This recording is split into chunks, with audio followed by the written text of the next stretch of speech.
नमस्ते आप सभी को। अच्छा, मैं आज का विषय प्रारंभ करूं। हमारा आज का विषय है, जो इस देश का सबसे बड़ा त्योहार है, दीपावली। देश में त्योहार तो बहुत सारे मनाए जाते हैं, लेकिन ऐसे कुछ त्योहार हैं जो इस देश में इतने बड़े पैमाने पर मनाए जाते हैं, न केवल इस देश में, अभी तो देश के बाहर विदेशों तक भी इनकी पहुंच है।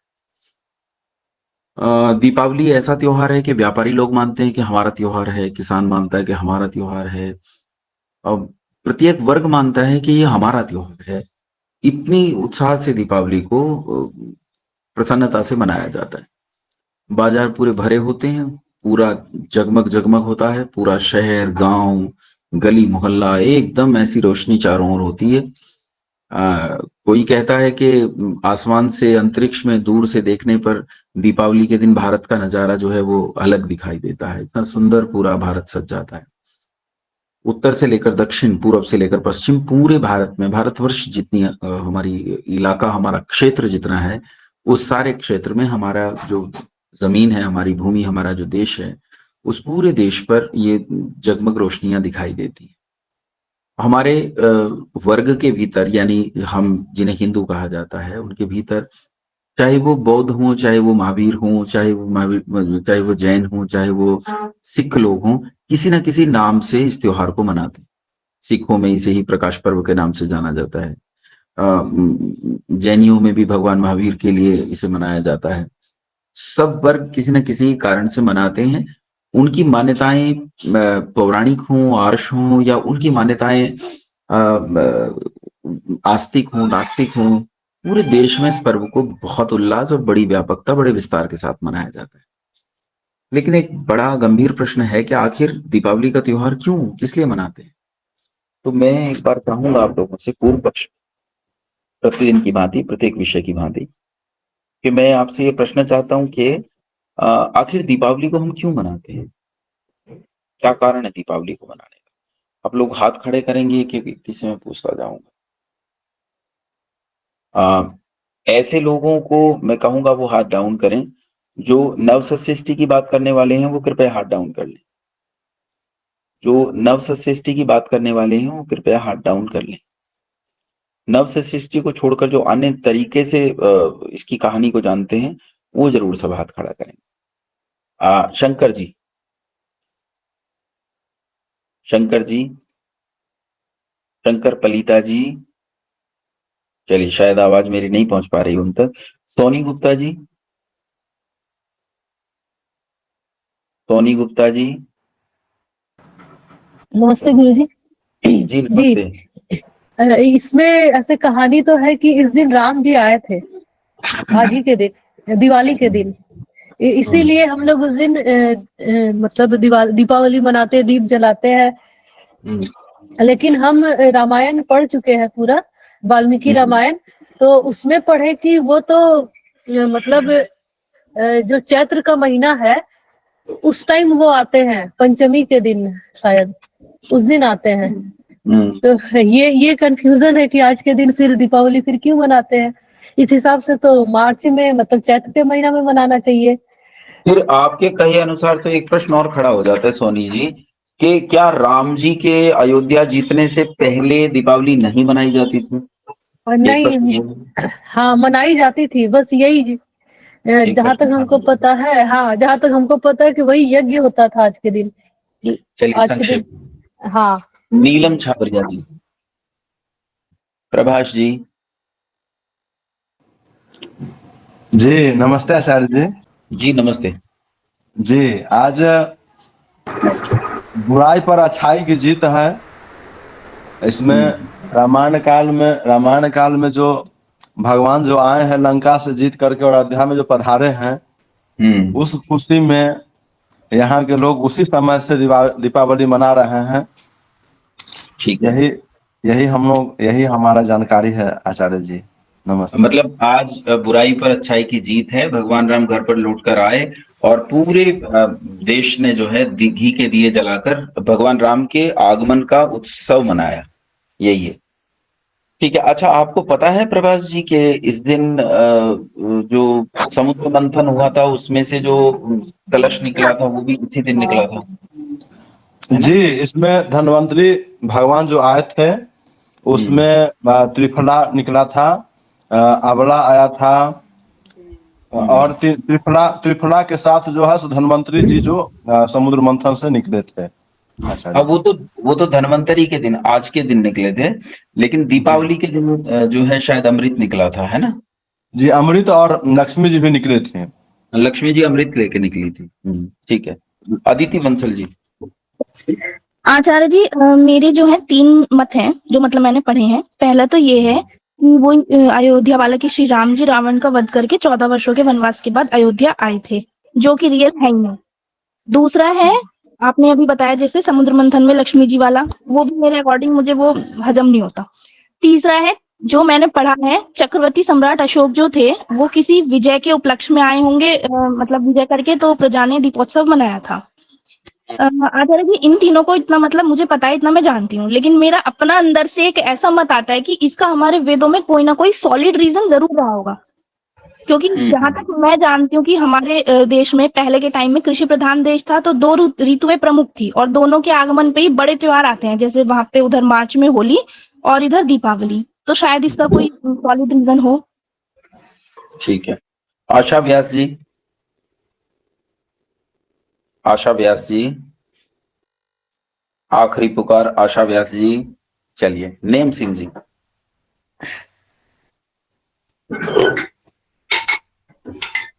जी, नेम सिंह जी। संयोजक ध्यान देते हैं जिनका माइक की अकारण अनम्यूट हो जाता है। गजेंद्र अरोड़ा जी। गजेंद्र जी। अनिल कुमार जी। जी, नमस्कार आचार्य जी। जी मुझे अधिक जानकारी तो नहीं है, लेकिन जहाँ तक मैं समझ पाया हूँ कि अलग-अलग कल्प में अलग-अलग घटनाएँ हुई हैं। जैसे 24वें कल्प में रामायण हुई तो उस समय दीपावली मनाई गई, और उससे प्राचीन काल में जैसे कि सभी चीज़ों का प्रादुर्भाव हुआ समुद्र मंथन के समय, तो उस समय भी दीपावली मनाई गई। जी। ठीक है। तो अच्छा, क्या ये सेम डेट्स हैं, समुद्र मंथन और राम जी का अयोध्या में लौटना? सेम डेट नहीं है, क्योंकि हम इनफैक्ट जो आजकल फेस्टिवल मनाते हैं वो भी गलत मनाते हैं। सेम डेट पे नहीं मनाना चाहिए, क्योंकि पहले जो गणना होती थी वो नक्षत्रों के हिसाब से होती थी, तो वो सेम डेट पर नहीं हो सकता। ठीक है। कुंदन जी, कुमार धन्यवाद। सिंह जी। कुंदन कुमार सिंह जी। चलिए, कुंदन जी नहीं दे पा रहे हैं। दीपा गुप्ता जी। हाँ जी, नमस्कार आचार्य जी। जी दीपावली तो नमस्ते। पहले से ही मनाई जाती थी, लेकिन मतलब सौभाग्यवश कि इस दिन राम जी भी आए, तो उससे और भी अधिक उत्साह पूर्वक मनाने लगे, घी के दिए जलाए। लेकिन ये ठीक। मालूम है कि दीपावली पहले से ही मनाई जाती थी, और भगवान राम राम जी के के आने पहले से से ही इसमें दीपावली का 4 दिन प्रचलन। लगे। ठीक है।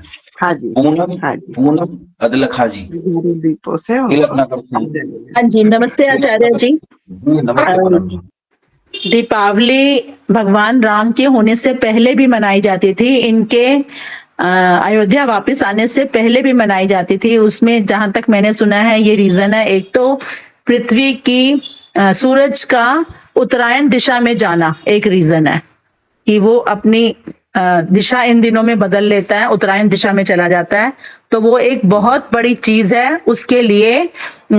और नई फसलों के इस महीने में आती हैं, इस मौसम में आती हैं, तो इसलिए एक ये रीजन भी बड़ा स्ट्रांग माना जाता है, इस वजह से दीपावली मनाई जाती है। ठीक है। अरविंद सिंह जी। नमस्ते गुरुजी, अरविंद सिंह। जी अरविंद जी। सर, मेरा तो ये मानना है कि इस समय क्या हमारी पूरी फसलें ली जाती है, और फसलों के बाद में सारे किसान भाई इकट्ठे होते थे, जितने भी व्यापारी व्यवसायी सारे इकट्ठे होते थे, और जो अपने इस समय के दौरान जो हमारा धन धन और जो उपज हुई उन सबको गणना होती थी, और आगे की फसल की भी हम जानकारी लेते थे, इस बार कौन सी फसल बोएंगे। उस हिसाब से ये रामायण काल से पहले से मनाते हैं, मेरा मानना तो ये है सर। ठीक है। धन्यवाद। नरेंद्र कुमार जी। नमस्ते आचार्य जी। नमस्ते। आचार्य जी, ऐसे लगता है जैसे हम छोटी छोटी खुशी मनाते हैं। अब भगवान श्री कृष्ण जी ने राक्षसों को मारा था, अब जिस दिन ऐसा हुआ है, अब हम छोटी सी लेते हैं, करगिल विजय लेते हैं आचार्य जी, अगर वो किसी दिन आती है तो हम उसको मनाना शुरू कर दिया है, और ये पीढ़ी दर पीढ़ी चलता गया आचार्य जी। ठीक है, तो फिर ये भगवान राम से शुरू हुआ या उनसे पहले? बुराइयां तो आचार्य जी ऐसा तो नहीं है, जहां अच्छाई है वहां बुराई भी हुई होगी। तो भगवान राम से नहीं, दीपावली का त्योहार पहले कुछ से चला अच्छाई आ है रहा ये। है। जी जी नहीं, आचार्य जी। ये तो दर्शन हो गया, लेकिन मेरा कहने का मतलब ये है, मैं इतिहास की बात कर रहा हूँ। ये दर्शन, ये जो त्योहार है, ये भगवान राम के काल में शुरू हुआ या उससे पहले भी था? उससे पहले से ही आचार्य जी। पहले से ही, ठीक है। म्यूट कीजिए, आइए चीजें समझने का प्रयास करते। देखो, एक चीज बहुत बढ़िया मुझे जो लगी आज, बढ़िया बात ये लगी, आप लोगों ने बहुत अच्छे से तथ्यों को रखा है। मतलब कोई लगता नहीं है मुझे कोई बात ऐसी रह गई है जो अभी बतानी बाकी है, फिर भी मैं आपकी बातों को जोड़ तोड़ करके आपको ही बता देता हूँ। ये बातें आपने बता दी हैं कि ये त्योहार हम क्यों मनाते हैं। देखिए, दो स्थिति समझने का प्रयास कीजिए। ये भौगोलिक स्थिति है, इसे समझने का प्रयास कीजिए कि हम एक सौरमंडल में रहते हैं। हमारा जो सौरमंडल है उसका केंद्र है सूर्य। पहले प्राचीन, मतलब एक समय ऐसा आया जब भारत का पतन हुआ, तो भारत के पतन के बाद सारे संसार में अलग अलग प्रकार की मान्यताएं फैल गई। अलग अलग मान्यताओं को फैल जाने से अलग अलग संप्रदायों के जन्म हुए। जैसे मुसलमान जन्मे, जैसे ईसाई जन्मे। तो इन सब के जन्म से फिर नई नई चीजों का उदय हुआ, नई नई चीजें सामने आई। मुसलमान, ईसाई और यहूदी, और यहाँ तक के मिस्री और ग्रीक लोग तक भी ये मानते चले आए थे कि ये जो सौरमंडल है, इस सौरमंडल का केंद्र पृथ्वी है, और बाकी सब लोग, मतलब सूर्य आदि भी और बाकी ग्रह भी पृथ्वी के चारों ओर चक्कर लगाते हैं। लेकिन भारतीय खगोल शास्त्र की जो परंपरा है वो हमेशा से मानती रही है कि सूर्य जो है वो सौरमंडल का केंद्र है। हम एक सौरमंडल में रहते हैं, और सौरमंडल और अन्य ग्रह, पृथ्वी और सूर्य, इनके परस्पर कुछ संबंध है। संबंध ये है कि सूर्य जो है वो केंद्र में रहता है। हालांकि सूर्य भी स्थिर नहीं है, सूर्य भी चल रहा है, लेकिन इस चलते चलते सूर्य के चारों तरफ पृथ्वी जो है वो चक्कर लगा रही है। अब पृथ्वी जो चक्कर लगाती है चलते चलते सूर्य के चारों तरफ, पृथ्वी के चक्कर लगाने का एक रास्ता है। वो जो रास्ता है वो थोड़ा सा अंडाकार है, बिल्कुल गोल नहीं है, वो अंडाकार रास्ता है। उसे हम पैराबोलिक मोशन कह सकते हैं कि वो पैराबोलिक मोशन है। सूर्य की ऊर्जा पृथ्वी पर आ रही है। जब पैराबोलिक मोशन है तो एक समय ऐसा होता है जब पृथ्वी सूर्य से दूर जाती है, और एक समय ऐसा होता है जब पृथ्वी सूरज के नजदीक से निकलती है। ठीक है, पृथ्वी सूर्य को अगर हम अपना आधार मान लें तो 23.5 अंश अपने उस पर केंद्र पर, तो जो बीच में से रेखा जाती है उत्तरी दक्षिण ध्रुव के बीच में, उस पर 23.5 अंश झुकी हुई है।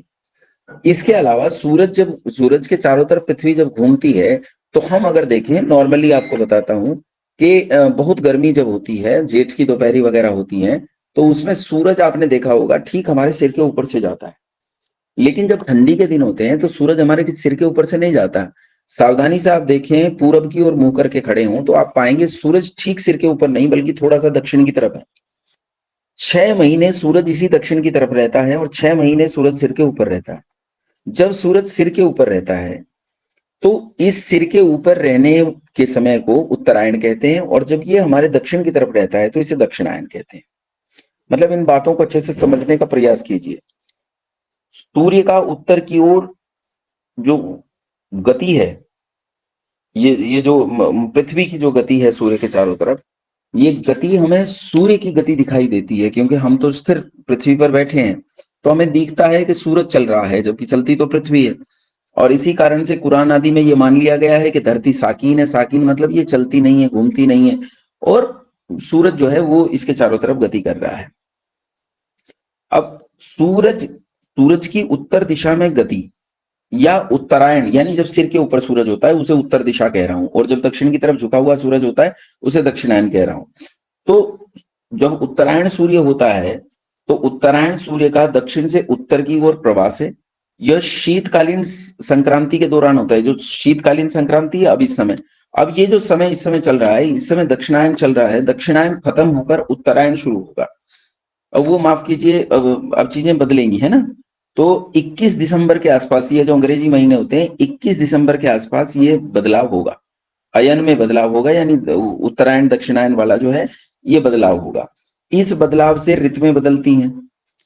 जैसे हमारे यहाँ 6 ऋतुएं होती हैं, तो इस समय वर्तमान में जब आप और मैं बात कर रहे हैं तो शरद ऋतु चल रही है। कार्तिक मास से कृष्ण पक्ष है और आज त्रयोदशी तिथि है। आज धनतेरस भी मनाते हैं, तेरस का मतलब त्रयोदशी है। तो इसके कारण धरती पर मौसम में परिवर्तन तो होता है, मौसम के कारण फसलें होती हैं। जो फसलें होती हैं वो अभी अभी जो सबसे अंत में जिन्होंने बताया, तो उन्होंने कहा कि फसलें 2 प्रकार की होती हैं, एक खरीफ फसलें होती हैं। किन्होंने बताया था सबसे अंत में? एक बार अनम्यूट करेंगे तो किन्होंने बताया था सबसे अंत में? जिन्होंने रबी और खरीफ बताया था। गजेंद्र अरोड़ा। हाँ, गजेंद्र जी। गजेंद्र जी ने बताया कि रबी, खरीफ और रबी 2 फसलें होती हैं। इस समय जो हमारे खेतों में फसल खड़ी है या फसल कट रही है, उस फसल को खरीफ की फसल कहते हैं। और अब इसके कटने के बाद खेत खाली होकर जो नई फसलें बोई जाएंगी, उन्हें रबी की फसल कहते हैं। खरीफ की फसल ये ज्वार आदि जो है, आजकल जो अन्न आ रहे हैं, कुछ दालें हैं, कुछ ज्वार आदि जो आ रहे हैं, चना आने वाला है, या ये सब आने वाले हैं, ये जो चीजें आने वाली हैं, इन सबको खरीफ की फसलें कहते हैं। खरीफ की फसल कटने से किसान के घर में बहुत सारा अन्न आ जाएगा। अन्न को ही प्राचीन काल में धन माना जाता था। प्राचीन काल में मुद्रा से व्यवहार नहीं चलता था, बल्कि एक दूसरे के साथ सहयोग से संसार चलता था। हमारे यहाँ कंपटीशन की संस्कृति नहीं थी, बल्कि कोऑपरेशन की संस्कृति थी। इस कोऑपरेशन की संस्कृति में मुद्रा नहीं थी। जब से मुद्रा आई है तब से ये कंपटीशन की संस्कृति हो गई है। तो कोऑपरेशन की संस्कृति में उस समय इस कोऑपरेशन के लिए किसान के घर में इतना अन्न आ गया जिसका कोई ठिकाना नहीं है। अब घर में अन्न भर गया है और नया अन्न बोने का उत्साह किसान के भीतर है कि मैं नई फसलें बोने जा रहा हूं। तो इस समय पर एक तो कारण ये हो गया। दूसरा कारण यह है कि ऋतु बदल रही है। जैसा कई बहुत सुधी मित्रों ने बताया कि इस समय ऋतु बदल रही है। ऋतु बदलने के समय बहुत सारे रोग होते हैं। आप में से कई लोगों को इसी समय जब मैं आपसे बात कर रहा हूं, कई सारे लोगों को खांसी होगी, जुकाम होगा, बुखार हो रहा होगा। ये ऋतु परिवर्तन का समय है। इस ऋतु परिवर्तन के समय में मच्छर पैदा हो रहे हैं, मक्खी पैदा हो रही हैं और बहुत सारी चीजें गड़बड़ कर रही हैं। बहुत सारे बैक्टीरिया, वायरस फैल रहे हैं। ऋतु परिवर्तन से बीमारियां उत्पन्न हो रही हैं, तो ये बीमारियां भी उत्पन्न हो रही हैं। हमारे यहाँ मुख्य रूप से जब हम प्राचीन काल में उठाकर देखते हैं, तो प्राचीन काल में हमारे यहाँ 4 त्योहार स्पष्ट रूप से दिखाई देते हैं। आपने जो देखा होगा, अगर प्राचीन काल से आपने देखा होगा, तो 4 त्योहार हमें दिखाई देते हैं, जिनमें पहला त्योहार जो है वो नववर्ष के रूप में मनाया जाता है। नया साल चैत्र मास की शुक्ल पक्ष की प्रतिपदा को शुरू होता है, नया साल मनाया जाता है। दूसरा त्योहार जो बड़ा त्योहार है वो बासंतीय नवसृष्टि पर्व होता है। उसे नव मतलब नया, सस्य मतलब फसल और इष्टि मतलब यज्ञ। नए फसल के आगमन का जो यज्ञ किया जाता है उसे नवसृष्टि यज्ञ कहते हैं। और ये नवसृष्टि पर्व जो है बासंतीय होता था। बासंती मतलब जब बसंत का महीना आता है तो उस समय एक त्योहार होता है जिसे होली कहते हैं। उसी होली को हम बासंतीय नवसृष्टि पर्व कहते हैं। तीसरा जो त्योहार था, वो जो अभी कह रहे थे कि शायद एडमिशन होते होंगे, तो वो एडमिशन यहाँ नहीं होते थे, बल्कि जो रक्षाबंधन का त्योहार होता है, रक्षाबंधन के त्योहार को श्रावण में आने के कारण उसे श्रावणी पर्व कहा जाता था। इसे ऋषि तर्पण भी कहते हैं। ऋषि तर्पण कह लीजिए, श्रावणी पर्व कह लीजिए, रक्षाबंधन कह लीजिए। ये तीसरा बड़ा त्योहार। और चौथा बड़ा त्योहार होता था शारदीय नवसृष्टि पर्व, जिसे हम दीपावली कहते हैं। शरद ऋतु में आने के कारण इसका नाम शारदीय हो गया। और नवसृष्टि मतलब नया, सस्य मतलब फसल, इष्टि मतलब यज्ञ, नए फसल के आगमन का यज्ञ। तो ये नए फसल के आगमन का यज्ञ है। हमारे घर में फसल आ रही है, नई फसल की बुआई चल रही है, इसलिए हम इसे शारदीय नवसृष्टि पर्व कहते थे। और शारदीय नवसृष्टि पर्व आज से नहीं मनाया जाता। इसके मनाए जाने का काल है 1,96,08,53,125 साल। इतने साल पहले से शारदीय नवसृष्टि पर्व, वासंती नवसृष्टि पर्व, और आपका ये एक मैंने आपको बताया रक्षाबंधन यानी ऋषि तर्पण का जो होता है, और एक नया साल जो होता है, इन चारों पर्वों को हम मनाते रहे। अब ये चारों पर्वों के नाम अलग अलग समय में अलग अलग हो सकता है कि रहे हों, हो सकता है कि चीजें, जैसे आजकल दीपावली कहते हैं शारदीय नवसृष्टि पर्व को, ये हो सकता है। अब ये जो चारों चीजें हैं, इन्हें अगर सावधानी पूर्वक देखें तो भारतीय पंचांग के हिसाब से, भारतीय कैलेंडर के हिसाब से ऋतु परिवर्तन के अवसर पर ही ये सारे हो रहे हैं। बहुत लंबे समय को अगर हम देखें तो इन लंबे समय के बीच में अनेक हजारों लाखों ऐतिहासिक घटनाएं घटी हैं। अब वो ऐतिहासिक घटनाएं कभी ना कभी तो घटी हैं। अब कभी न कभी घटने के कारण उन ऐतिहासिक घटनाओं में कुछ ऐतिहासिक घटनाएं इन पर्वों के समय पर भी घट गई। जैसे एक छोटा सा उदाहरण देता हूं, मैं परसों तरसों मेरठ था, 27 आज मेरे ख्याल से 29 तारीख है, तो मैं परसों मेरठ था। परसों में एक कार्यक्रम था, उन्होंने कार्यक्रम किया तो मैंने पूछा आपने कार्यक्रम सोच समझकर स्थिति में रखा है या ये बाई चांस संयोग से स्थिति में आ गया है? उन्होंने कहा नहीं, हमने तो ऐसे ही रख लिया, हमें तो पता भी नहीं है तिथि क्यों किस लिए आज महत्वपूर्ण है। तो मैंने कहा 27 अक्टूबर है और 27 अक्टूबर 1670 को इस देश में एक काल ने जन्म लिया था। इस देश में एक ऐसे दावानल ने जन्म लिया था जिसने मुसलमानों को मुंहतोड़ जवाब दिया था और उनका नाम था वीर बहादुर बंदा बैरागी। ये 27 अक्टूबर 1670 को, अब उन्होंने कार्यक्रम रख लिया उसी तिथि में। तो संयोग से ऐसा हो गया कि जो तिथि थी पहले से ही बंदा बैरागी के जन्म की, उस तिथि में उनका कार्यक्रम हो गया। इसी तरह से अनेक ऐतिहासिक घटनाएं जो अलग अलग काल में घटती रही, कुछ ऐतिहासिक घटनाएं ऐसी रही जो ऐतिहासिक घटनाएं इन समयों में घट गई, ठीक उस समय पे घट गई। अब जैसे दीपावली है, तो दीपावली के समय पे कोई ऐतिहासिक घटना घट गई। जैसे दीपावली के समय पे हम लोग अनेक लोग ऐसे हैं जो इसे वैश्यों के पर्व के तौर पे मनाते हैं, कायस्थ लोग इसी दिन कलम आदि की पूजा करके मनाते हैं। कई सारी चीजें होती हैं जहां हम ये सोचते हैं कि भाई ये घटना घट रही है तो इस घटना के कारण ऐसा मान लेते हैं। कई घटनाएं उल्लास के कारण भी उसमें मान ली जाती हैं, यानी एक उल्लास फैल गया उसके संबंध में, कहानी में तथ्य है या नहीं है। जैसे भगवान श्री राम को चैत्र मास में वनवास हुआ, 14 साल के लिए जंगल में। यहाँ एक क्लॉज जोड़ लीजिएगा, एक अच्छी चीज जोड़ लीजिएगा कि जब भगवान राम वनवास के लिए गए तो उस समय चैत्र का महीना था और भरत जी ने जो है जाकर जंगल में श्री राम के पैर पकड़, कहा नहीं तुम वापस चलो, माँ कुछ भी कहती रहे उसे कोई फर्क नहीं पड़ता, राज्य आपका है, मैं तो सेवक मात्र हूं। तब श्री राम ने कहा, मतलब प्रत्यक्ष में तो ये है कि उन्होंने कहा कि पिता की आज्ञा है, माता की आज्ञा है, मैं तो इसे किसी सूरत में नहीं नकार सकता। पर मुझे ऐसा लगता है कि कोने में ले जाके कान में समझाया होगा कि अरे भैया तू समझ नहीं रहा, हमारी योजना क्या है, हम किसी काम से आए हैं जंगल में और माँ कैकेयी की और मेरी बात हो गई है, किसी योजना से मैं जंगल में जा रहा हूँ, शायद ऐसा रहा होगा। तो उस समय भरत जी मान गए और भरत जी वापस चले गए उनके शूज लेकर, उनकी खड़ाऊ लेकर। लेकिन उन्होंने एक चीज कही जाते हुए कि भैया सुनो, 14 वर्ष के लिए जा रहे हो तो 14 वर्ष में लौट आना, अगर एक दिन ऊपर हुआ तो चिता जलाकर आत्मदाह करके प्राण दे दूंगा। और भरत के वचन की सत्यता को आप जानते हो, उसके संकल्प की सत्यता को आप जानते हो। श्री राम जानते थे कि भरत के संकल्प में कितना बल है। और जिस दिन लंका जीत ली गई, रावण मारा गया, तो उस दिन सारे गणमान्य लोग उपस्थित होकर राम जी के पास आए और उन्होंने कहा कि आप लंका चलिए, ऐसा शहर है जो आपने आज तक देखा नहीं, ये दुनिया में अद्भुत शहर है, ऐसा डिजिटल सिटी है जो इससे पहले कभी बसा नहीं और आने वाले युगों तक ऐसा डिजिटल सिटी बसाया नहीं जा सकता। सड़कें स्वचालित हैं, जीने स्वचालित हैं, स्वचालित नल हैं, रोशनियां स्वचालित हैं, सब कुछ स्वचालित है, पूरा मतलब एलेक्सा संभालती है पूरे शहर को। तो ऐसा शहर रहा होगा, मतलब ये मैं कल्पना कर रहा हूं, लेकिन अद्भुत शहर। उन्होंने कहा श्री राम से कि आप चलिए एक बार जाकर देखिए। तो राम जी ने मना कर दिया। लक्ष्मण जी आए, भैया मैं देख के आया हूं, ऐसा तो शहर ही नहीं देखा, हमने जीता है, आओ चल के देख के आए। तो राम जी ने कहा कि क्या बात कर रहा है लक्ष्मण, और कहते हैं आप इस स्वर्णमयी लंका न में रोचते लक्ष्मण, जननी जन्म भूमिश्च स्वर्गादपि गरीयसी। कहते हैं लक्ष्मण, यह सोने की लंका जिसके तुम गुण गा रहे हो, यह मुझे रुचिकर नहीं लग रही है, मुझे परेशान कर रही है। तो जानता नहीं मेरे मन में इस समय तीव्र इच्छा क्या है। कहते हैं जननी जन्म भूमिश्च स्वर्गादपि गरीयसी, मेरा तो स्वर्ग से भी उत्तम जननी और जन्मभूमि को देखने का मन है। मेरा मन है मैं जाकर अयोध्या की धूल में लेटूं, मेरा मन है मैं जाकर साकेत के कीचड़ में लेटूं, मेरा मन है मैं जाकर अपनी माओं के चरण चूम लूं, मेरा तो अपनी माओ और मातृभूमि को देखने का मन है, और स्वर्ग से भी उत्तम है। तू किस लंका की बात कर रहा है, मैं देखना भी नहीं चाहता इस लंका को। पीठ फेर के बैठ गए। लक्ष्मण से बोले क्या तू नहीं जानता कि घर पर भरत है, क्या उसके संकल्प कितना विभू संकल्प है उसका तू नहीं जानता। उसने कहा एक दिन भी लेट हो गए ना 14 साल के बाद तो बड़ी दिक्कत हो जाएगी, मैं तो एक क्षण नहीं रुकूंगा, आत्मदाह कर लूंगा।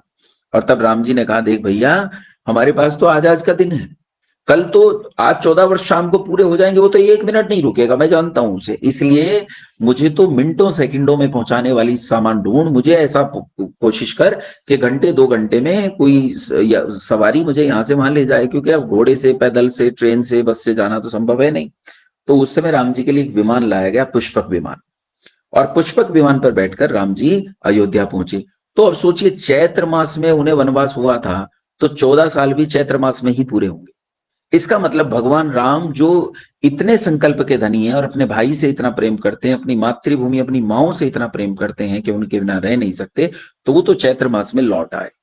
चैत्र मास में लौट आए तो इसका मतलब है ना तो दशहरा चैत्र मास में पड़ता है, तो जो दशहरे वाली घटना है ये भी किसी बीच में चली किसी ऐतिहासिक चर्चाओं के कारण शुरू हुई होगी, और जो दीपावली है वो भी इसी कारण से कहीं शुरू हुई है। दीपावली और चैत्र मास का भगवान राम के लौटने और लंका विजय से कोई संबंध नहीं। वर्तमान चल रहा दशहरा, वर्तमान प्रचलित दीपावली, इनके कारण अलग है। दीपावली मैंने बताया आपको नवसृष्टि पर्व है, और इस नवसृष्टि पर्व पर नई फसल के आगमन की इष्टि यानी यज्ञ मनाया जाता है, और इस यज्ञ पर हम बहुत बड़े बड़े यज्ञ रचाते हैं। इस त्योहार पर हम बड़े बड़े यज्ञ रचाते हैं, अपने घरों में बड़े बड़े हवन करते थे। औषधियों के साथ नया अन्न आया है, उस नए अन्न को घी में पकाकर उससे जो तैयार होता था उसे कहते थे आज्यप। उस आज्यप की आहुति देते थे, उस आहुति को हम आज्याहुति कहते थे। 4 आहुति हैं तो 4 आज्याहुति हो गई, 8 आहुति हैं तो अष्टाध्याहुति हो गई। तो उस आज्यप की आहुति दी जाती थी, जिसमें 4 चीजें मुख्य रूप से पड़ती थी, एक अन्न, एक सुगंधी कारक पदार्थ, एक पुष्टि कारक पदार्थ, और एक औषधियां।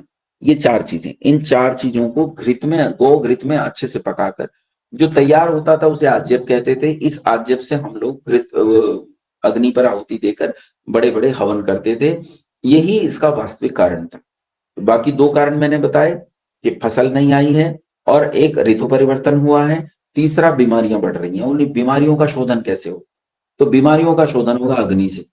जितना ज्यादा अग्नि जो है वो प्रज्वलित होगी, उतना ज्यादा रोग का शमन होगा। अग्नि की योग्यता होती है कि वो शमन करती है। जैसे एक छोटा सा उदाहरण लेते हैं, मान लीजिए आपको बुखार हो गया, तो आपको बीमारी क्या है? बुखार बीमारी है क्या? बुखार बीमारी नहीं है। अभी तो बीमारी कुछ और इन्फेक्शन है, कोई संक्रमण है आपके शरीर में, और उस संक्रमण के कारण आपके शरीर के भीतर बीमारी उत्पन्न हुई है। अब वो जो बीमारी उत्पन्न हुई है, उस बीमारी को मारने के लिए शरीर ने अपने भीतर अग्नि को उद्दीप्त किया। उसी अग्नि से मेरे शरीर का ताप बढ़ गया। वो जो मेरे शरीर में अग्नि उद्दीप्त हो रही है और ताप बढ़ रहा है, ये ताप बीमारी को मारने के लिए। जब भी आपके शरीर में बीमारी आएगी तो आपका शरीर यज्ञ करता है, आपका शरीर अपने भीतर अग्नि को प्रज्वलित करता है। अग्नि को प्रज्वलित करके उसके भीतर अपनी ऊर्जा की आहुति देके और शरीर के भीतर जो रोग है उसे नष्ट करता है। हम बाहर से जो दवाइयां लेते हैं, जो मान लीजिए वैद्य ने दी हैं, चिकित्सक ने दी हैं, या आजकल के जो डॉक्टर्स हैं इन्होंने दी हैं, तो जो दवाइयां देते हैं ये सपोर्टिंग थेरेपी है, इससे ज्यादा कुछ नहीं। ये केवल सहायता करती है। शरीर अपनी बीमारी को स्वयं ठीक करता है। बीमारी के साथ युद्ध शरीर को लड़ना पड़ता है, ना कि बीमारी के साथ युद्ध जो है वो दवाइयां लड़ती हैं। दवाइयों का कोई लेना देना। तो इसलिए नवसृष्टि पर भगवान राम मनाते थे, उनके पिता राजा दशरथ मनाते थे, उनके पिता राजा अज मनाते थे, और उससे पहले भी दीपावली को मनाया जाता है। दीपावली के दिन हमें मुख्य रूप से करना क्या चाहिए?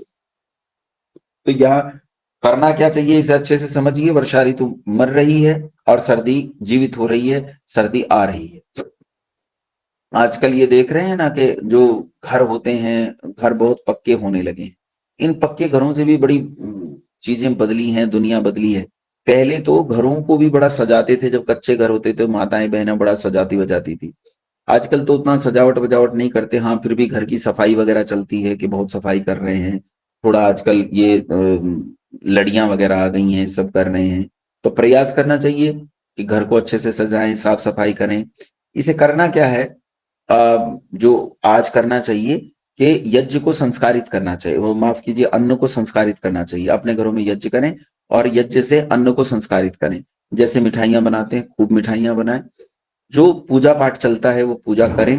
जो आपके यहाँ पूजा होती है यज्ञ से होती है। मैंने देव पूजा आपको अभी बताई नहीं है, अगले लेवल में बताऊंगा कि पूजा कैसे होती है।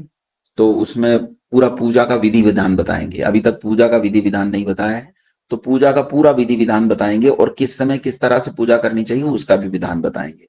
है ना। अभी तो आप इतना कर सकते हैं कि यज्ञ द्वारा अपने घर में पंडित जी को बुलाएं, पंडित जी को बुला के अपने घर में यज्ञ जरूर करवाएं। बाकी जो दीपक आदि जलाते हैं आप वो करते रहें, उसमें कोई आपत्ति नहीं है, लेकिन दीपक आदि जलाने के साथ साथ घर में पंडित जी को बुलाएं, पंडित जी को बुलाकर यज्ञ कराएं, ये निश्चित रूप से करना चाहिए। इससे आपके घर में अग्नि के प्रज्वलित होने से बीमारियां नष्ट होंगी। धन बहुत अधिक खर्च नहीं करना चाहिए, धन को जितना हो बचा रखना चाहिए। धन जीवन में बहुत महत्वपूर्ण वस्तु है, जो धन को नहीं बचाते वो बहुत नुकसान करते हैं।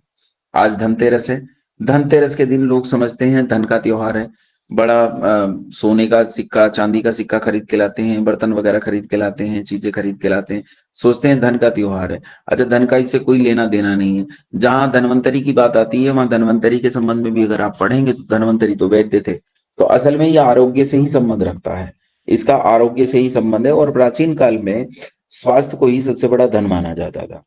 तो स्वास्थ्य के दृष्टिकोण से अगर आप इसे धन देखें तब तो ये ठीक है, लेकिन अगर स्वास्थ्य के दृष्टिकोण से आप इसे धन नहीं देखते हैं तब ये दिक्कत हो जाएगी, फिर आपको परेशानी होगी। ठीक है, तो दीपावली कैसे मनाएं? इसमें एक बुरा काम जो चलता है वो चलता है जुआ खेलने का। वेद कहता है अक्षयर्मा दिव्य, जुआ मत खेलो, लेकिन दीपावली के दिन जुआ खेलने की प्रथा जो है वो बहुत बड़े पैमाने पर है, और इस बड़े पैमाने पर हो रही इस जुआ खेलने की परंपरा ने पूरे समाज को बर्बाद करके रख दिया है, पूरे समाज को नुकसान किया है। जहां एक तरफ हमें इसके द्वारा त्योहार के द्वारा ये प्रेरित किया जा रहा है कि हम अपने समाज को सुधारें, अच्छा करें, वहीं यही त्योहार हमें बिगाड़ की ओर लेकर जा रहा है, वहीं ये त्योहार हमें विनाश की ओर लेकर जा रहा है। तो जुआ बिल्कुल न खेलें। वेद कहता है वयम श्याम पतयो रयिणाम, हम अपने घरों में जो है धन की अभिवृद्धि करें, धन की घटोतरी ना करें। ये करने से, ये जो जुआ खेलते हैं, जुआ खेलने से आपके घर में लक्ष्मी नष्ट होती है, लक्ष्मी बढ़ती नहीं है, ये नुकसान की बात है। तो इसलिए ऐसा नहीं करना चाहिए। इसमें एक दो तिथियां जो और महत्वपूर्ण तिथियां हैं वो भी मैं आपको बता देता हूं कि एक तो ये कि भगवान राम से संबंधित करके जोड़ लीजिए, बाकी वो तिथियां बनती तो नहीं है उसकी, है ना। दूसरी चीज ये है कि इसी दिन ऋषि दयानंद सरस्वती जो हैं, स्वामी दयानंद सरस्वती जो हैं, स्वामी दयानंद सरस्वती का भी इस दिन ये माना जाता है कि उस दिन उनका देहावसान हुआ था, वो उस दिन संसार को छोड़कर चले गए थे, और बहुत नियंत्रण पूर्वक उन्होंने अपने जीवन को छोड़ा था। उन्होंने इस दिन उठकर लोगों से पूछा था कि ये कौन सा आयन चल रहा है, दक्षिणायन है या उत्तरायण है। शरीर पर त्वचा बची नहीं थी, जहर इतनी भयंकर तरीके से दिया गया था कि पूरे शरीर को फोड़कर जहर बाहर निकल रहा था। और ऐसी स्थिति में ऋषि दयानंद ने पूछा कि भाई कौन सा अयन है, कौन सा महीना है, आज क्या तिथि है, ये सब पूछा। और नियंत्रण पूर्वक कहते हैं, क्योंकि योगियों की एक योग्यता होती है कि योगी क्या करता है, जहां हमारी चोटी होती है, इस चोटी, ये इस चीज की पहचान भी है कि योगी लोग अपने प्राण को ठीक इसी स्थान से ऐसे त्याग देते हैं जैसे झाड़ू में से एक सींग को कोई आदमी निकाल दे, इसी तरह वो नियंत्रण पूर्वक अपने प्राण त्याग देते हैं। तो इस दिन उन्होंने नियंत्रण पूर्वक अपने प्राण त्याग दिए थे, और ये स्वामी दयानंद सरस्वती के कारण भी इसका महत्व बढ़ जाता है। कुछ चीजें जो नहीं करनी है उनका ध्यान रखें, जैसे पटाखे। वैसे हालांकि पटाखों पर बहुत लोग जो हैं आजकल बड़ा उल्टा सा व्यवहार चल पड़ा है, उसका कारण यह है कि मुसलमानों को तो रोका नहीं जाता ईद पर पशुओं को काटने से, और हमें बहुत ज्ञान बांटा जाता है कि होली पे पानी ना बहाएं, पटाखे ना छुटाएं, ये ना करें, वो ना करें। लेकिन फिर भी पटाखों से वातावरण तो प्रदूषित होता है। आपके आसपास का कोई भी दमे का पेशेंट होगा तो वो बहुत परेशान होगा। तो प्रयास तो यही करना चाहिए कि अधिक से अधिक दीपक जलाएं, अधिक से अधिक रोशनी करें, पर्व करें, खूब बढ़िया मिठाई खाएं, खूब औषधियों से निर्मित मिठाइयों का निर्माण करें, ये करना चाहिए। इससे इस त्योहार को मनाने का पूरा लाभ फैलेगा। कुछ चीजें, गोघृत से करें यज्ञ, पहली चीज। ये जो चाइनीज लड़े हैं इनके स्थान पे और मोमबत्ती के स्थान पे, या फिर अगर इन्हें भी जलाते हैं तो घी के दिए जरूर जलाएं। घी न हो तो सरसों के तेल के दिए जरूर जलाएं। कड़वे सरसों के तेल के दिए जलने से कीटाणु नष्ट होते हैं, यहाँ तक कि मच्छरों को भी नुकसान पहुंचता है, मच्छर भी दूर भागते हैं उससे। और प्रयास करें बाजार से जो खोया लाकर बनाते हैं, खाते हैं मिठाइयां, वो न लाएं। अपने घरों में ही अच्छी मिठाइयां बनाएं, अपने घर के दूध से बनाएं। दूध इस समय सारा का सारा पॉल्यूटेड मिलेगा आपको। अगर दिल्ली जैसे शहरों की बात करूं तो दिल्ली जैसे शहरों में 80 से 90% तक दूध जो है वो मिलावट का मिलेगा। इसलिए सावधानी बरतें कि आपको कैसी मिठाई खानी है, प्रयास करें ऐसी मिठाई खाएं जो मिलावटी चीजें ना हो। दुकान से तो इस समय में बिल्कुल मिठाई नहीं लाएं, बहुत नुकसान हो जाएगा। एक काम बहुत जरूर करें कि आपके आसपास कोई भी शिक्षण संस्थान हो, 5 दीपक उस शिक्षण संस्थान में निश्चित रूप से रख के आए, और रख के ही आना चाहिए। आप किसी एक निर्धन को चुने, एक दलित को चुने कि मैंने उस दलित को चुना है, उस दलित का मैंने जिम्मा लिया है कि उस दलित के घर में 5 दीपक मैं अपनी तरफ से रख के आऊंगा। 5 दीपक किसी दलित के घर में रख के आए, निश्चित रूप से जो लोग वंचित लोग हैं, जिनके पास नहीं है, उन्हें मिठाई भेंट करके आए, उन्हें अपने त्योहार में शामिल करें। एक मिठाई का डब्बा आप अपने रिश्तेदारों को बांटते हैं, मित्रों को बांटते हैं, बहुत दुनिया को बांटते हैं। आप अपने गांव में, अपनी कॉलोनी में, अपनी जगह पर एक व्यक्ति को चुने, उसके घर में 5 दीपक देके आए और उसे कम से कम एक मिठाई का डब्बा भेंट करके आए। हो सकता है वो आपका परिचित हो सकता है आपका परिचित ना हो, कुछ भी हो, लेकिन उसके पास निश्चित रूप से पहुंचे, ये बहुत जरूरी चीज है। मनोरंजन के नाम पे कोई भोंडे काम ना करें, जैसे गंदे अश्लील नृत्य करना या गीत बजाकर जोर जोर से, ये सब ठीक नहीं है। संध्या आदि करना ही चाहिए और प्रयास करना चाहिए कि ईश्वर में अपने आप को आसक्त करने का प्रयास करें, ईश्वर में अपने आप को जोड़ने का प्रयास करें। तो यही वास्तव में दीपावली का पर्व है और ये दीपावली के पर्व को मनाने का तरीका। यहां से एक प्रण और लें, ये मैंने किसी और से सीखा है, आपको बता रहा हूं। एक हमारे बहुत प्रसिद्ध वक्ता हैं, बहुत अच्छे वक्ता हैं, तुफैल चतुर्वेदी जी, उनकी मुहिम मुझे बहुत अच्छी लगती है। तो आप भी इस मुहिम में शामिल होइए, अपने जीवन में प्रण कीजिए। मुझे अच्छा लगता है, मुझे किसी का भी अच्छा लगे मैं अपना लेता हूँ, मुझे बढ़िया लगती है ये बात। उन्होंने कहा कि आप त्योहार पर ये निर्णय लीजिए कि मैं अपने जीवन में 2 ईसाइयों की और 2 मुसलमानों की घर वापसी जरूर करवाऊंगा, उनकी शुद्धि जरूर करवाऊंगा। इस प्रण के साथ जिए, क्या मेरे ये 4 पूरे हुए हैं, ये भी दीपावली पर प्रण है। इतना ही है, इसके अलावा जो कुछ है वो केवल पौराणिक कहानियां हैं या हमारे समाज में प्रचलित ऐतिहासिक या किंवदंतियां हैं या दंत कथाएं हैं, प्रचलित कथाएं, ये वास्तविक त्योहार। तो यहाँ मैं आज का ये समाप्त करता हूँ जो दीपावली के संबंध में चर्चा थी। प्रश्न काल है, जिनके प्रश्न बनते हैं वो प्रश्न पूछ सकते हैं। अनम्यूट कर दीजिए सबके लिए एक बार। हरिओम जी से प्रारंभ करते हैं, सबसे ऊपर हरिओम जी। हरिओम जी, प्रश्न आपका। हरिओम जी, अनम्यूट नहीं किया गया। कर दिया आचार्य। अच्छा ठीक है। हरिओम जी, चलिए हरिओम जी नहीं ले पा रहे। अखिलेश गिरी जी। नमस्ते आचार्य जी। जी नमस्ते। आचार्य जी, मैं ये पूछना चाहता था कि आपने श्री राम जी का वनवास गमन का समय बताया, वो चैत्र मास बताया, ये वाल्मीकि रामायण जी में मिल जाएगा? हाँ, वाल्मीकि रामायण में मिल जाएगा। जी जी, धन्यवाद। प्रवीण चौधरी जी आचार्य जी नमस्ते। मेरा सुझाव था कि हम खुशियां तो मनाएं, आपने बहुत अच्छी टेक ऑफ लिस्ट दी। इसमें शायद हम एक चीज और जोड़ सकते हैं कि हमें हलाल प्रमाणित वस्तुओं का बहिष्कार करना चाहिए, क्योंकि वो ये मेरे समझ से एक ही चीज चेक ऑफ लिस्ट में हम जोड़ लें, कंप्लीटली जो हलाल प्रोडक्ट हैं उनका बहिष्कार करना चाहिए। स्वागत है, स्वागत है। देखिए, हलाल प्रोडक्ट वो हैं जो मुसलमानों ने अपने आप ही अपने मन से कुछ पर मोहर लगा दी है कि ये हलाल है, ये हराम है। जिस पर हलाल का सर्टिफिकेट दिखाई दे उस चीज का बहिष्कार कीजिए, उस कंपनी का बहिष्कार कीजिए। ठीक बात। नरेंद्र कुमार। धन्यवाद आचार्य जी। नरेंद्र कुमार जी। आचार्य जी, आपने कहा था कि चैत्र मास में भगवान श्री राम को वो हुआ था, वनवास हुआ था, तो ये अभी जो 13 महीने आते हैं, क्या पता वो 14 साल में वो 13 महीने करके ये वाला ही महीना आ गया उस टाइम? नहीं, उसका कारण ये है कि वाल्मीकि रामायण में उस समय पूरा वर्णन दिया गया है कि धरती जो है सूरज की किस तरफ है, कहाँ है, उसके आसपास के जो नक्षत्रों की स्थिति है वो क्या क्या है। तो वो स्पष्ट तौर पर, मतलब आप बदल ही नहीं सकते उसे, स्पष्ट तौर पर लिखा गया है कि वो चैत्र मास इस तरह से था, कौन नक्षत्र किस जगह था, अरुंधति कहाँ था, ध्रुव कहाँ था, और ये जो सप्तऋषि मंडल है उसकी दशा क्या थी, वो पूरा वर्णन दिया गया है। मतलब प्रामाणिक इतिहास है। ठीक है नरेंद्र जी। ठीक है जी आचार्य जी, नमस्ते। अदिति बेटा। आचार्य जी, ये जो झाड़ू खरीदने का प्रचलन है, ये क्या इसीलिए है कि जब फसल कट के आती थी तो उसकी साफ सफाई करने के लिए झाड़ू खरीदते थे? हाँ, सफाई के लिए। और ये जो बर्तन है सोने चांदी के, तो आचार्य जी मतलब झाड़ू का पुराना प्रचलन पुराना है, आम आदमी पार्टी अभी बनी है, पर झाड़ू केवल सफाई के लिए ही शायद रही होगी, है ना। और तो दूसरा आचार्य बर्तन का ये है कि धनवंतरी में धन शब्द से शायद धन का मतलब ले लिया गया, और सोने चांदी के सिक्के खरीदना, बर्तन खरीदना, कपड़े खरीदना, वो इससे संबंध हो गया, जबकि धनवंतरी का संबंध आयुर्वेद से है, वो तो वैद्य थे। आचार्य जी, सोने चांदी को तो एक तरह से इम्यूनिटी के लिए भी औषधि माना जा सकता है, तो वो जो लक्ष्मी जी हाँ, अमृत कलश लेके आई थी, क्या पता वो सोने से रिलेटेड ऐसा ही हो कोई।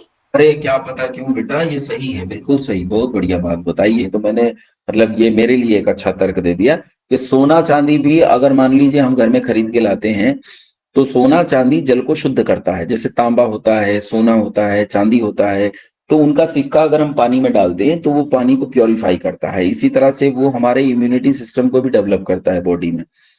तो लक्ष्मी जी का समुद्र से उत्पन्न होना तो केवल किंवदंती है, पौराणिक कहानी है, ऐसा नहीं होता है।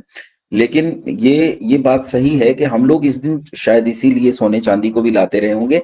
लेकिन धनवंतरी का अर्थ जो धन से लिया जाता है वो समीचीन नहीं लगता है ना, समझदारी नहीं लगता। जी आचार्य जी, एक चीज और थी, ये जो सुबह में दीपावली के दिन रोट बनते हैं, शायद सबके बनते हो या ये मुझे पता नहीं, लेकिन बनते हैं, तो क्या ये एक तरह से यज्ञ था उस टाइम का, उसमें बनने वाले प्रसाद हो सकते हैं। आपका जिला कौन सा है? मुजफ्फरनगर। तो थारा ही बने लाली है, और किसी का नहीं बनते। नहीं आचार्य जी, वैश्य में बनते ही हैं। हाँ नहीं, इस क्षेत्र में मतलब पूरे मुजफ्फरनगर में बनते हैं। मुजफ्फरनगर है, मेरठ है, बिजनौर, सहारनपुर, इस इलाके में बनते हैं रोट, सब जगह नहीं बनते। तो ये परंपराएं मात्र हैं। परंपरा शायद नए अन्न के रोट बनाने की परंपरा होगी, तो सब अपने अपने हिसाब से बनाते हो। ठीक, ठीक है आचार्य जी। विनीत जसपाल चौहान जी। ओम नमस्कार आचार्य श्री। जी नमस्ते। आचार्य श्री, मेरा आपसे प्रश्न ये है कि जैसे लगभग हर बार ही होता है, कभी कभी नहीं होता, इस बार भी ये हो रहा है कि दीपावली 31 या 31 अक्टूबर है, 1 नवंबर। एक प्रश्न तो मेरा ये है, और दूसरा प्रश्न ये है कि जैसे जो आपने बताया कि स्वामी दयानंद सरस्वती जी ने आके पूछा कि कौन सा यज्ञ चल रहा है, कौन सा महीना, उन्होंने प्राण त्यागे, तो क्या प्राण त्यागने का संबंध दक्षिण उत्तरायण से कुछ है कि उत्तरायण में त्यागना अच्छा होता है? मतलब ऐसा नहीं है, लेकिन यह है कि जैसे कई दिन से अचेत जैसी अवस्था में थे, शरीर की स्थिति बहुत खराब थी, और वो निर्णय कर चुके कि शरीर के अंदर के अंगों ने काम करना बंद कर दिया है। तो कई दिन बाद आदमी जब उठेगा तो वो निश्चित रूप से पूछेगा कि आज की तिथि क्या है, मैं कहाँ हूँ, कौन से हॉस्पिटल में हूँ, किस जगह हूँ, ये पूछेगा। तो इसीलिए प्रश्न थे। लेकिन ये सारे प्रश्न पूछे इसीलिए गए थे क्योंकि वो तैयार हो चुके थे कि अब ये शरीर मेरा जो है मेरा सहयोग नहीं कर सकता, इसलिए शरीर को छोड़ना पड़ेगा। तो उन्होंने नियंत्रण पूर्वक शरीर को छोड़ा। जैसे पितामह भीष्म के बारे में भी आता है कि उन्होंने भी नियंत्रण पूर्वक शरीर को छोड़ा था, ऐसे स्वामी दयानंद सरस्वती ने भी नियंत्रण पूर्वक शरीर को छोड़ा था। ठीक। और दूसरा प्रश्न आचार्य जी मेरा दीपावली को लेके था कि 31 अक्टूबर वो क्या है, हमारे यहाँ जो तिथियां होती हैं वो तिथियां सूर्य और चंद्रमा की गतियों पर निर्भर करती हैं। जैसे हमारे यहाँ जो मास होते हैं वो सौर मास और चंद्र मास होते हैं। तो इसीलिए तिथियां जो हैं वो घड़ी की होती हैं। भाई 10 घड़ी की तिथि है, 4 घड़ी की तिथि है, 3 घड़ी की तिथि है, 8 घड़ी की तिथि है। तो अब कहाँ से घड़ियां शुरू हो रही हैं? मान लीजिए आज शाम 4 बजे से हमारी जो है अगली तिथि लग गई है। तो मान लीजिए आज जैसे त्रयोदशी है, तो त्रयोदशी के बाद मान लीजिए शाम के समय चतुर्दशी प्रारंभ हो गई, और अगले दिन जो है दोपहर तक चतुर्दशी लगेगी। तो अब 2 दिन हो गई चतुर्दशी, आज हो गई और कल हो गई। तो उसमें विद्वानों का मत ऐसा है कि जिस तिथि के साथ सूर्य उदय होगा वो तिथि मानी जाएगी उस दिन की। तो अगर चतुर्दशी आज शाम को आई है और कल सुबह भी चतुर्दशी रहेगी तो कल को मानना चाहिए त्योहार। अगर कोई त्योहार चतुर्दशी को पड़ता है तो वो कल को माना जाए। ठीक है। क्या आचार्य, तो 1 नवंबर दीपावली माननी जाए? मतलब ये मैं नहीं कहता, ये मैं इसलिए नहीं कहता क्योंकि 31 को बहुत सारे लोगों का रुझान है, तो मैं इस बात को नहीं बिगाड़ूंगा। अधिकांश लोग 31 को मना रहे हैं तो 31 को ही मनाना चाहिए। बाकी ये चूक जो है ये पंडित जी महाराज की चूक है। सारे पंडित जी महाराज आपस में बैठे एक निर्णय करें, कोई ऐसी धर्म संसद जरूर बनाएं जिसमें निर्णय किया जाए कि अगर एक तिथि 2 दिन में पड़ती है तो कौन से दिन को हम वो त्योहार माने जो त्योहार उस तिथि में पड़ रहा है। अब ये आपस में इनका सामंजस्य है नहीं, आपको पता है, ये हिंदुओं की फूट का इसलिए दिक्कत है। अति सुंदर आचार्य, अति उत्तम, धन्यवाद। विशाल मीना जी। नमस्ते आचार्य जी। जी नमस्ते। आचार्य जी, आपने बताया कि अपने त्योहार में दलित को चुने, मिठाई बांटे उनको, तो ऐसा क्यों सर? इसलिए कि हम अपने घरों में क्या करते क्या हैं कि हम अपने घरों में उन लोगों को शामिल करते हैं अपने घरों में जो बहुत धनी है। हम अपना लाभ देखते हैं, हम देखते हैं हमारा लाभ कैसे है, अपने लाभ के लिए सोचते हैं। हम ये नहीं सोचते कि हमारे समाज में ऐसे लोग भी उपलब्ध हैं जिन्हें अपना त्योहार मनाने में बहुत कष्ट हो रहा होगा। एक आदमी जो दिहाड़ी मजदूर है, किसी तरह अपना काम चलाता है, उसके घर में क्या उतनी अच्छी दिवाली मनाई जा सकती है? इसलिए जितना अधिक हो सके उसका सहयोग करें। धनी के घर में तो पहले से धन है। सामान्यतः लोग क्या करते हैं, मैं आपको उदाहरण देता हूं कि जब विवाह होता है तो कन्यादान देते हैं, तो धनी के घर में जाएंगे तो 1100 रुपए कन्यादान में लिखवाएंगे, गरीब आदमी के घर जाएंगे तो 11 रुपए कन्यादान में लिखवाएंगे। ये बिल्कुल गलत है, उल्टा होना चाहिए। आप एक मजबूर आदमी के, दरिद्र आदमी के घर में जाते हैं तो 1100 रुपए क्या 11,000 कन्यादान लिखवाएं, और अमीर आदमी के घर में 11 रुपए लिखवाना चाहिए, क्योंकि उसे तो आवश्यकता है ही नहीं। उसे क्यों दे रहे हो? जिसे आवश्यकता उसे दो। इसलिए मैंने कहा उन लोगों के पास जाएं जिन्हें आवश्यकता है। इसमें दलित का मतलब मैं किसी बिरादरी से नहीं कह रहा हूं।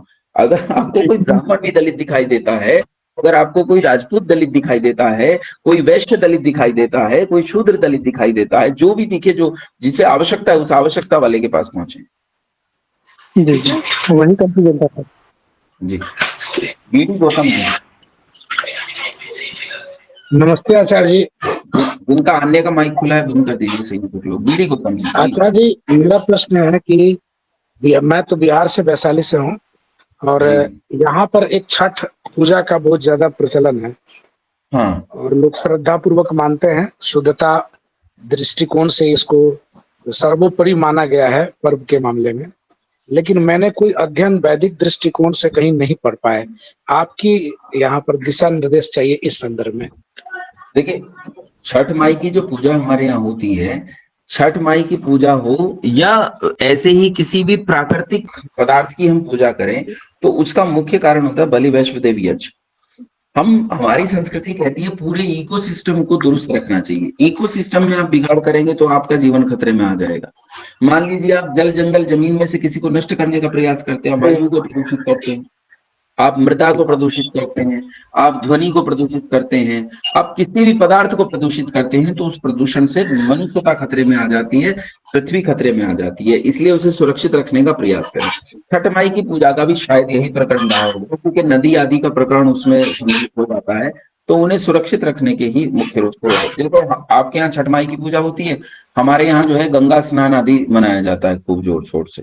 यहाँ भी गंगा स्नान होता है छठ माई के पूजा के 15 दिन बाद। तो हमारे यहाँ 2-3 गंगा स्नान होते हैं।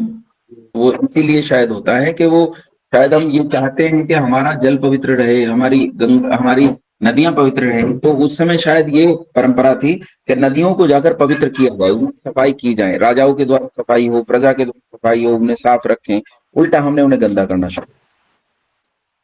रतनलाल संदेशा जी। छठ पर्व में सबसे ज्यादा गंदगी होता है। हाँ, बिल्कुल होता है। तो आइए, हमारा आज का ये विषय समाप्त होता है। एक कविता में आप लोगों के बीच में, आज दीपावली है, दीपावली पर एक कविता आप लोगों के बीच में पढ़कर समाप्त करता हूँ। मेरे बहुत प्रिय कवि रहे अटल बिहारी वाजपेयी जी। उनकी एक कविता है कि भरी दोपहरी में अंधियारा, सूरज पर छाई से हारा, अंतर तम का नेह निचोड़े, बुझी हुई बाती सुलगाएं, आओ फिर से दिया जलाएं। हम पड़ाव को समझे मंजिल, लक्ष्य हुआ आंखों से ओझल, वर्तमान के मोह जाल में आने वाला कल न भुलाएं, आओ फिर से दिया जलाएं। आहुति बाकी यज्ञ अधूरा, अपनों के विघ्नों ने घेरा, अंतिम जय का वज्र बनाने नव दधीची हड्डियां गलाएं, आओ फिर से दिया जलाएं, आओ फिर से दिया जलाएं। आइए मंत्र पाठ करते हैं और आज की इस विषय को समाप्त करते हैं। ईश्वर, ये दीपावली आपके पूरे परिवार के लिए शुभ हो, आपके पूरे समाज के लिए शुभ हो। ईश्वर करे हमारे राष्ट्र का कल्याण हो, हमारे राष्ट्र के समाज का कल्याण हो, हम सब के लिए दीपावली शुभ हो। आपको दीपावली की बहुत बहुत बहुत शुभकामनाएं। आइए मंत्र पाठ करते हैं। मंत्र पाठ के बाद हम सब एक दूसरे को शुभकामनाएं दें। उसके लिए एक बार सबको अनम्यूट कर दीजिएगा गोविंद जी, मंत्र पाठ के बाद। ओम विश्वानि देव सवितर दुरितानि परासुव, यद भद्रं तन्न आसुव। ओम शांति शांति शांति। शुभकामनाएं आप सभी को दीपावली की, बहुत बहुत शुभकामनाएं आप सभी को।